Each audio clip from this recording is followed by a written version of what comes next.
नमस्कार, विश्व कारोबार में आपका स्वागत है। पेश है व्यापार उद्योग की बड़ी खबरें। अमेरिका में जो बाइडेन के राष्ट्रपति चुनाव जीतने के बाद आज भारतीय बाजारों में रैली देखने को मिली है। हफ्ते के पहले कारोबारी दिन यानी सोमवार को दुनिया भर के बाजारों से मिले मजबूत संकेतों के दाम पर बीएसई का 30 शेयरों वाला प्रमुख इंडेक्स सेंसेक्स फिलहाल 600 अंक चढ़कर 42,500 के नए शिखर पर पहुंच गया है। वहीं एनएसई का 50 शेयरों वाला प्रमुख इंडेक्स निफ्टी 12,430 के स्तर पर कारोबार कर रहा है। एक्सपर्ट्स का कहना है कि अमेरिकी बाजारों में शेयर बाजार में तेजी का दौर जारी है, जिसका असर दुनिया भर के बाजारों पर दिख रहा है। आज भारतीय बाजारों में सोने और चांदी की कीमतों में बढ़ोतरी हुई, क्योंकि वैश्विक बाजारों में कीमती धातुओं की कीमत में उछाल आया। एमसीएक्स पर सोना वायदा 0.16% बढ़कर 52,252 रुपए प्रति 10 ग्राम रहा, जबकि चांदी 0.8% बढ़कर 65,880 रुपए प्रति किलोग्राम हो गई। सोने की कीमत में पिछले हफ्ते तेजी आई थी। 5 दिनों में यह लगभग 1,500 रुपए प्रति 10 ग्राम तक उछला। अगस्त में सोना 56,200 रुपए प्रति 10 ग्राम के रिकॉर्ड उच्च स्तर पर पहुंच गया था।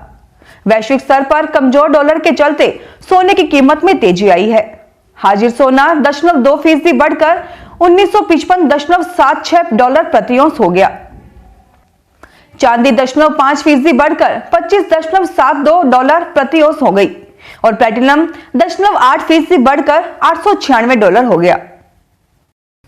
आप अपनी जिंदगी भर की गाड़ी कमाई इस ईपीएफ में डालते हैं और कई बार ऐसा होता है कि जब आप पैसा निकालने जाते हैं तो इस पर आपका टैक्स कट जाता है। ऐसे में आपको टैक्स से जुड़ा ये नियम जान लेना बहुत जरूरी है, नहीं तो आपके पीएफ से पैसा कट जाएगा।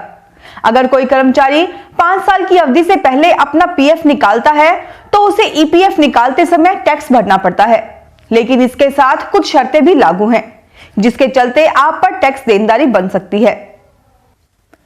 दीपावली पर्व को लेकर साज सजावट शुरू हो चुकी है। इस साल देश की दीपावली खास होने वाली है, क्योंकि इस बार देश के घर चीनी लाइटों से नहीं बल्कि रोशन होंगे देश में बने मिट्टी के दियों से। देश में इस साल बाजारों से चीनी लाइटें, लड़ियां और दिए गायब है। इतना ही नहीं, भारतीय परंपरागत मिट्टी के दियों की मांग भी बढ़ गई है।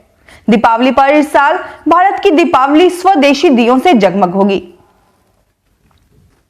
भारत दर्शन पर्यटन ट्रेनों की श्रृंखला में भारतीय रेलवे खान पान एवं पर्यटन कॉरपोरेशन ने दिसंबर माह में भारत दर्शन ट्रेन चलाने की योजना प्रारंभ की है। आईआरसीटीसी के जबलपुर क्षेत्रीय प्रबंधक मोजिस बेंजामिन ने बताया कि इस योजना के तहत कोई भी यात्री आईआरसीटीसी की वेबसाइट पर जाकर या कॉरपोरेशन के जबलपुर स्टेशन पर स्थित कार्यालय से अपनी टिकट आरक्षित करा सकता है। इस संबंध में उन्होंने बताया कि पहली भारत दर्शन ट्रेन 8 दिसंबर को इंदौर से प्रारंभ होकर बीना सागर, दमोह, कटनी, मैहर, 17 में रुकते हुए प्रयागराज, बनारस, गया, गंगा सागर होकर जगन्नाथपुरी जाएगी। यह ट्रेन मार्ग के सभी दर्शनीय एवं धार्मिक स्थलों पर यात्रियों को भ्रमण कराएगी तथा चाय, नाश्ता एवं भोजन भी प्रदान करेगी। कोरोना वायरस से पूरी दुनिया की अर्थव्यवस्था पटरी से उतर गई है। प्राइवेट कर्मचारियों के अलावा सरकारी कर्मचारियों की सैलरी में भी कटौती हो गई है।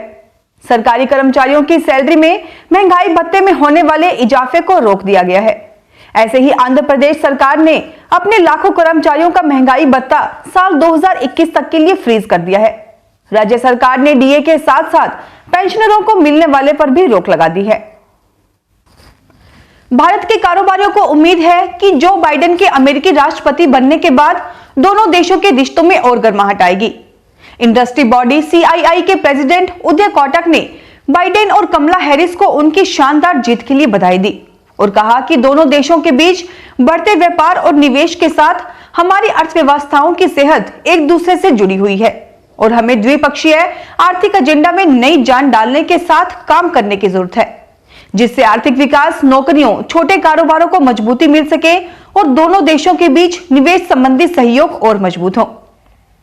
महिंद्रा ग्रुप के चेयरमैन आनंद महिंद्रा ने कहा कि लीडरशिप का मतलब है पॉलिसी और पर्सनैलिटी, और लीडर्स क्या कहते हैं इससे भी परखे जाएंगे, न कि वो क्या करते हैं।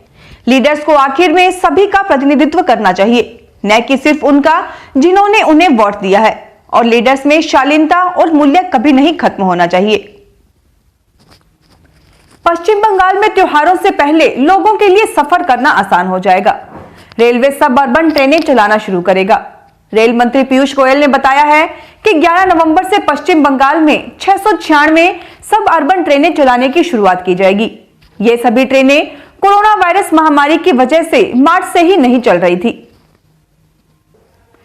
केंद्र सरकार ने कोरोना वायरस महामारी के दौरान लगे लॉकडाउन में नौकरी गंवाने वाले लोगों को राहत देते हुए बेरोजगारी भत्ता पाने की प्रक्रिया को आसान बनाया है।